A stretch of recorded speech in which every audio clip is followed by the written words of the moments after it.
डेढ़ फुटिया आ गया चोर, 1.5 फुटिया चोर, 1.5 फुटिया आम बेचने वाला वजीर आजम। ये आम बेचने वाला वजीर आजम आ गया। ये नहीं जी, आम बेचने वाला वजीर आजम आ गया।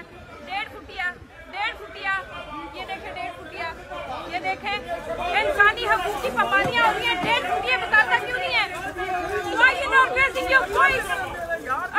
बेशरम 1.5 फुटिया गाड़ी में बैठ के ये देखें किस चीज का जिंदाबाद। लोग मरे पाकिस्तान में बेशर्मो, किस चीज का जिंदाबाद। हम बात करो ना, बाहर निकलो, 1.5 फुटिया बाहर निकल। हाँ बाहर निकल, 1.5 फुटिया।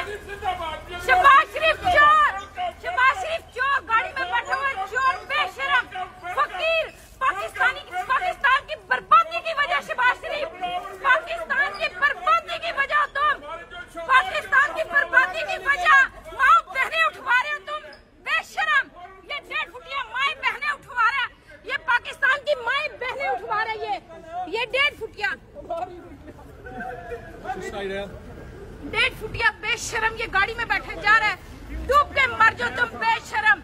ये बेशरम यहाँ से निकला है, माँ बहने उठवा रहे हैं, ये सियासत कर रहे हैं। ये 1.5 फुटिया दफा हो गया यहाँ से। आप देख लीजिए सारे लोग यहाँ पे मौजूद है।